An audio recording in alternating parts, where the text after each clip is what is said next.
द्रौपदी मुर्मू भारत की 15वीं और वर्तमान राष्ट्रपति के रूप में कार्यरत एक भारतीय राजनीतिक हैं। वह भारतीय जनता पार्टी की सदस्य भी रह चुकी हैं। मुर्मू प्रतिभा पार्टी हमारे डिवीजन में बनाया की राष्ट्रपति के रूप में सेवा करने वाली दूसरी महिला हैं।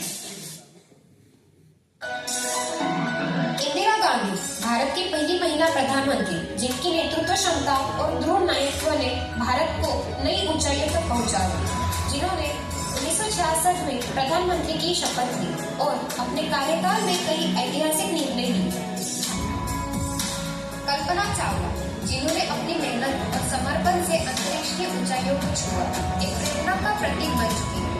भारत में जन्मी कल्पना ने नासा में पहली भारतीय महिला के रूप में अंतरिक्ष की यात्रा की। मेरी कॉम भारत के सबसे महान मुक्केबाजों में से एक, जिन्होंने अपनी कड़ी मेहनत और संघर्ष से दुनिया भर में देश का नाम रोशन किया। 6 बार की विश्व चैंपियन और ओलंपिक कांस्य पदक विजेता मेरी ने अपने मेहनत से यह साबित कर दिया कि कोई भी सपना असंभव नहीं होता। किरण बेदी भारतीय पुलिस सेवा की पहली महिला अधिकारी, न केवल अपनी कड़ी मेहनत और ईमानदारी के लिए जानी जाती है, बल्कि समाज में सकारात्मक बदलाव लाने के लिए उनके प्रयास भी सराहनीय हैं। अरुणिमा सिन्हा, जो एक समय में भारतीय वायुसेना की जवान थी, आज पूरे विश्व में एक प्रेरणा बन चुकी है। 2011 में ट्रेन से गिरने के बाद उनके पैरों को गंवाना पड़ा, लेकिन उन्होंने हार मानने की बजाय अपने कमजोरी को अपनी ताकत बना लिया। उन्होंने एवरेस्ट की चोटी को फतेह किया और बन गई पहली दिव्यांग महिला जिन्होंने दुनिया की सबसे ऊंची चोटी पर चढ़ाई की। मदर टेरेसा, जिनकी पूरी जिंदगी मानवता की सेवा में समर्पित थी, एक ऐसी शख्सियत है जिन्होंने अपने कामों से पूरी दुनिया को बदलने की प्रेरणा दी। कलकत्ता की मां के नाम से मशहूर मदर टेरेसा ने अनगिनत गरीबों, असहायों और बीमारों की मदद की। 1979 में उन्हें नोबेल शांति पुरस्कार से सम्मानित किया। शकुंतला देवी एक भारतीय मानसिक गणक, ज्योतिषी और लेखिका थी, जिन्हें मानव कंप्यूटर के नाम से जाना जाता था। उनकी प्रतिभा ने उन्हें Guinness book of world records के 1982 संस्करण में जगह दिलाई।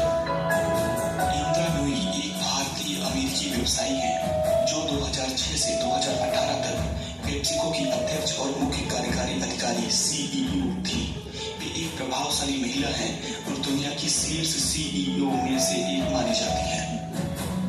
आनंदीबाई जोशी पुणे शहर में जन्मी पहली भारतीय महिला थी, जिन्होंने डॉक्टरी की डिग्री ली थी। जिस दौर में महिलाओं की शिक्षा भी दुर्लभ थी, ऐसे में विदेश जाकर डॉक्टरी की डिग्री हासिल करना अपने आप में एक मिसाल थी। लता मंगेशकर भारत की सबसे लोकप्रिय और आदरणीय गायिका थी, जिनका 6 दशकों का कार्यकाल उपलब्धियों से भरा था। हालांकि लता जी ने लगभग 30 से ज्यादा भाषाओं में फिल्मी और गैर फिल्मी गीत गाए हैं, लेकिन इनकी पहचान भारतीय सिनेमा में एक पार्श्व गायिका के रूप में ही रही है। रानी लक्ष्मीबाई मराठा शासित झांसी राज्य की रानी और 1857 की राज्य क्रांति की दूसरी शहीद वीरांगना थी। उन्होंने सिर्फ 29 वर्ष की उम्र में अंग्रेज साम्राज्य की सेना से युद्ध किया और रणभूमि में वीरगति को प्राप्त हुई। सुधा मूर्ति जी फेमस सामाजिक कार्यकर्ता और लेखिका हैं। वह भारत की सबसे बड़ी ऑटो निर्माता, इंजीनियरिंग और लोकोमोटिव कंपनी टेल्को में काम करने वाली पहली महिला इंजीनियर भी हैं। सुधा मूर्ति जी इन्फोसिस फाउंडेशन के संस्थापक नारायण मूर्ति जी की पत्नी हैं। सालुमरदा थिमक्का, जो कि कर्नाटक राज्य की एक भारतीय पर्यावरणविद है, जो होलीकर और पुदुर के बीच राजमार्ग के 45 किलोमीटर हिस्से पर 385 बरगद के पेड़ लगाने और उनकी देखभाल करने के अपने काम के लिए जानी जाती है। उन्होंने लगभग 8000 अन्य पेड़ भी लगाए हैं। तुम नारी हो, तुम्हारी शक्ति अनंत है। अपने सपनों को साकार करने के लिए उठो, जागो और आधुनिक तकनीकों